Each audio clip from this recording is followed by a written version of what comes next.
Hi students, today we will do Unit 3, Note 6, which is the strengths and weaknesses of the North and South during the war. We will use pages 13 and 14 in our packet, which you can see that there's a nice chart layout where it's going to have a topic to the left, and then you have a column for the North and a column for the South. So what we're going to be doing today, the format of the PowerPoint is more of statistics of each side, so we can determine which side had the advantage. Once we're done with our notes, our class activity will be identifying which side is the strength and which side is the weakness. So you will need a colored pencil of blue and red, but we will not do that till after our notes. So for now, pages 13 and 14 in your packet. All right, our first topic is population. The North had more than double the population of the South. Okay, they had 22 million people overall. 4 million men were ages 15 to 40, which was that prime recruiting age.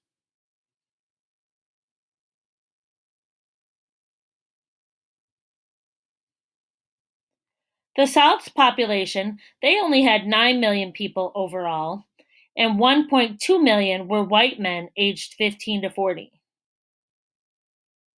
They had no interest in recruiting black men to fight in the Civil War. This was only the white men who were counted.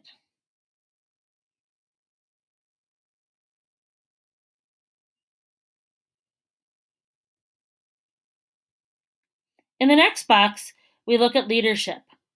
In the North, Abraham Lincoln, he acted with confidence. He prevented border states from seceding. He had a talent for managing men. Lincoln's was a strong and decisive leader, His leadership was a strength for the North.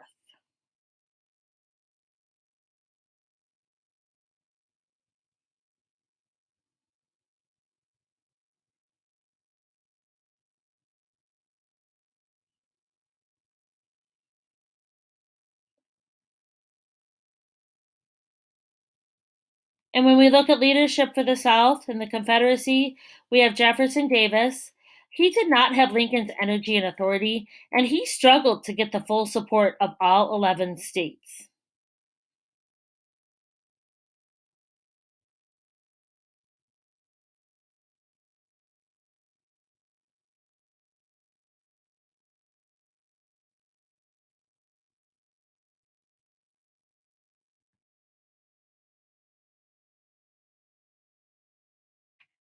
Our next category is food production. The northern states used their farmland for growing food crops such as corn and wheat. So, food that was going to feed their people, okay? The southern states specialized their agriculture in growing cash crops like cotton and tobacco, so things that they couldn't eat and feed their people with. So the South, prior to the Civil War, bought their food from the North. Okay, so the North has 65% of the nation's farmland, and they could keep their citizens and soldiers better fed.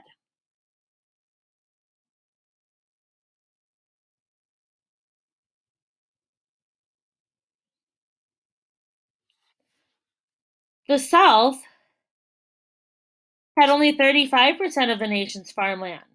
So Southern soldiers lacked food, and a lot of Southern cities had what we call bread riots. So they were rioting because they were starving. So even though the South had large plantations, they weren't growing things that were consumable by the people of the South. Okay, you can't eat cotton, so that didn't really help them during the war. Our next topic is iron and steel production. Besides farmland, the North's geographic advantages included more land containing iron, copper, and gold.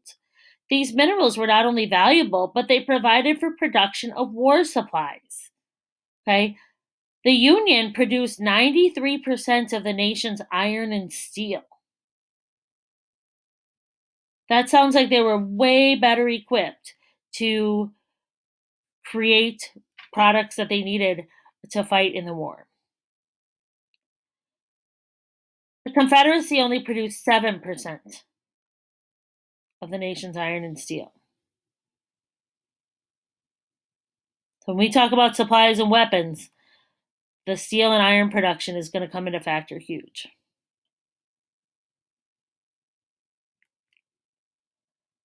As far as factories go, 90% of the nation's manufacturing and most of its banks were in the North. So the North had large cities with factories. They had more workers to make weapons, ammunition, uniforms, and they could produce 5,000 rifles a day. So the North was richer and they were more technologically advanced than the South. Lots and lots of factories of the North.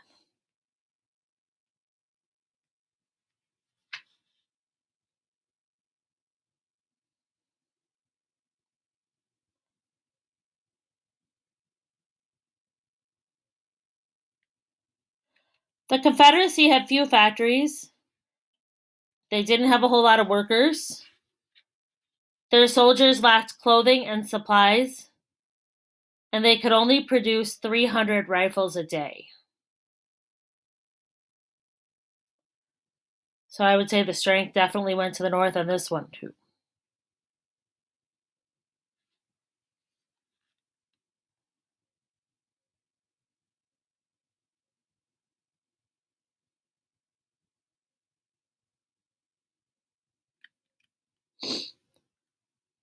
The North controlled transportation as well.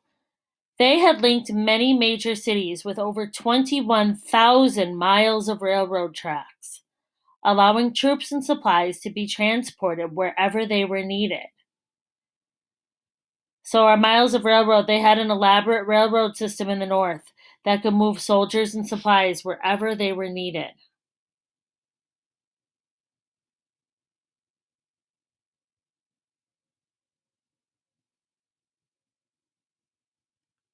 In the South, they only had access to 23% of the railroads.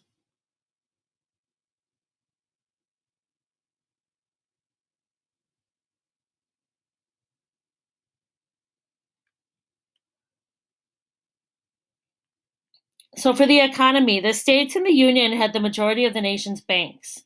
President Lincoln began taxing citizens on their income to pay for soldiers and supplies to fight the war.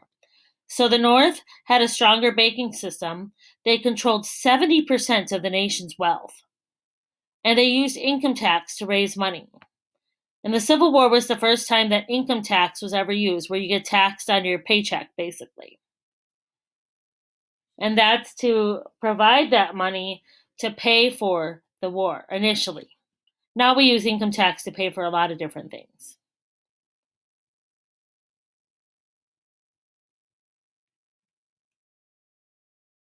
In the South, the Confederate States seceded because they wanted to avoid a big, powerful government. So they were not very cooperative to their government when they tried to raise taxes. In response, the South began printing more and more paper currency. The problem with this is that it makes the paper money worthless. Uh,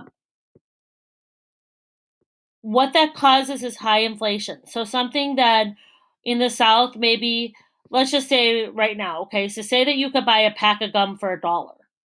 If they start printing more and more and more currency, that dollar is worth less money, which means that now your pack of gum might cost $7.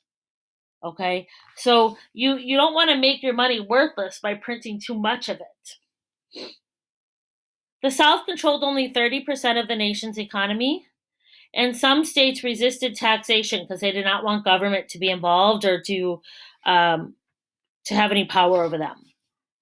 And then again, that high inflation is because paper money would become worthless. Okay, so if you have money system that's a worthless money system, you're not going to get very far.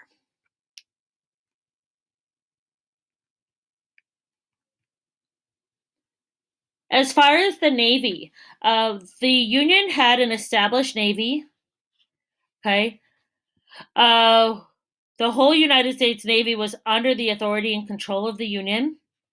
The South had to gather ships to try to create their own navy. And the North definitely used this to their advantage because they had this called Anaconda Plan. You can kind of see in the background how they use that analogy of like an anaconda who would squeeze the life out of something, right? And they would create a blockade in the water all the way around up through the rivers and stuff like that, which would disrupt the South's trade. And if the South couldn't trade to make any money, then or get new supplies, then they're effectively cutting off the South, which would cause them to have to surrender. Good plan. Strong Navy. The South had few warships and they could not break the North's naval blockade. The North's Navy was just way too strong.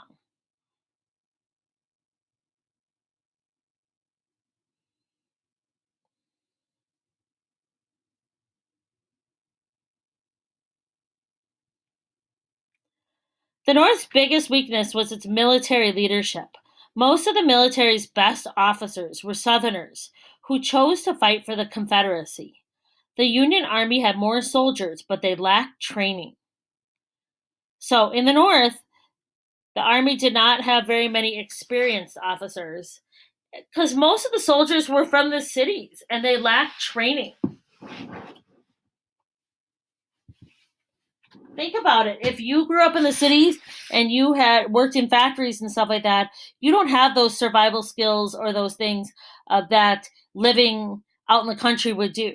Okay. And you could think about it. Those of you who are hunters, okay, you are probably really good. You're getting good at tracking things. You're good at, hiking and walking through the woods and doing that kind of stuff. You're good at shooting rifles or bow and arrows or things like that.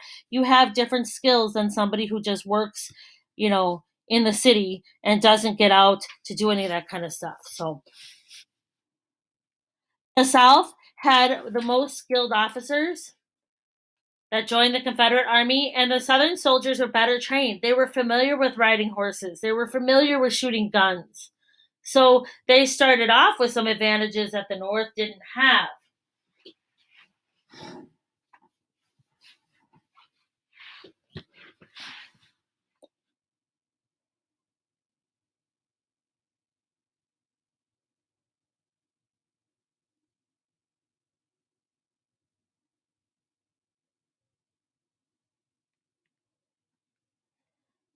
To win the war, the North was going to have to invade the South. The size of the South made this a big task. In contrast, for the South to win, they simply had to defend their territory until the Northerners grew tired of fighting. So, the knowledge of the land. The thing is that the North had to move into the South to fight most of the battles, and the North was not familiar with the land. They were not familiar with the land.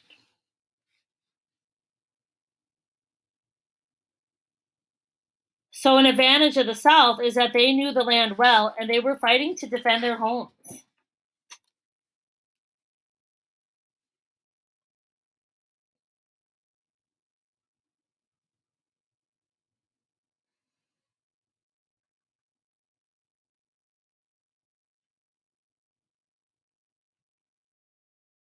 While the Union Army had far more of the advantages, the Confederacy made up for it in determination and tenacity.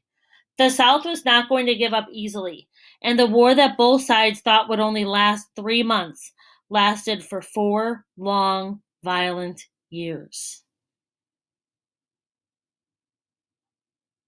And this concludes the notes portion of today's lesson. You will need your colored pencils, red and blue at this time, and we will do this as a class activity, so keep your notes out.